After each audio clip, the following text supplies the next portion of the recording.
Sidney Poitier, who broke through racial barriers as the first black winner of the Best Actor Oscar for his role in Lilies of the Field, and inspired a generation during the civil rights movement, has died at age 94, an official from the Bahamian Ministry of Foreign Affairs said on Friday.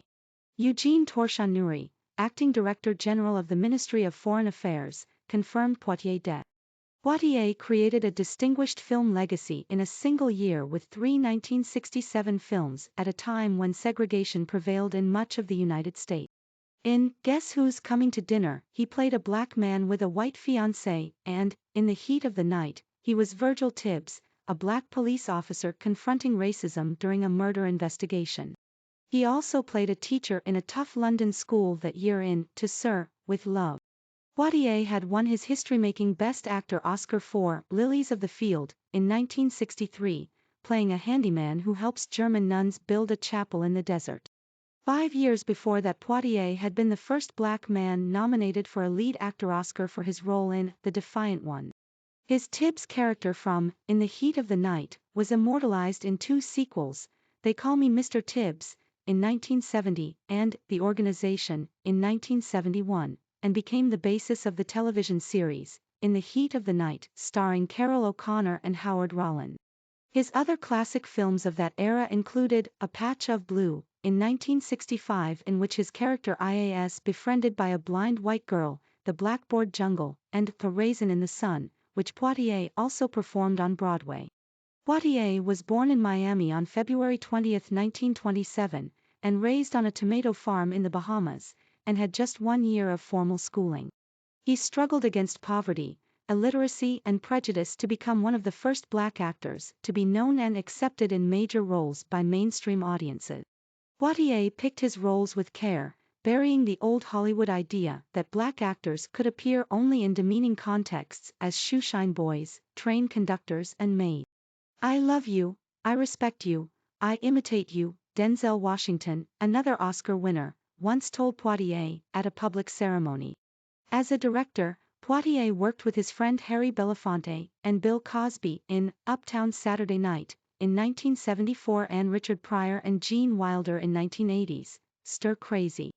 Poitier grew up in the small Bahamian village of Cat Island and in Nassau before he moved to New York at 16, lying about his age to sign up for a short stint in the army and then working at odd jobs, including dishwasher, while taking acting lessons.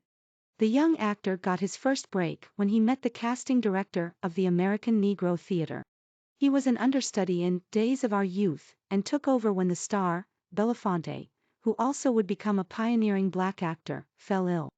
Poitier went on to success on Broadway in Anna Lucasta in 1948 and, 2 years later, got his first movie role in No Way Out with Richard Widmark.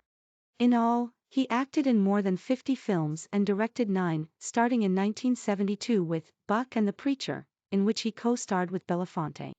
In 1992, Poitier was given the Life Achievement Award by the American Film Institute, the most prestigious honor after the Oscar, joining recipients such as Bette Davis, Alfred Hitchcock, Fred Astaire, James Cagney and Orson Welles. I must also pay thanks to an elderly Jewish waiter who took time to help a young black dishwasher learn to read, Poitier told the audience.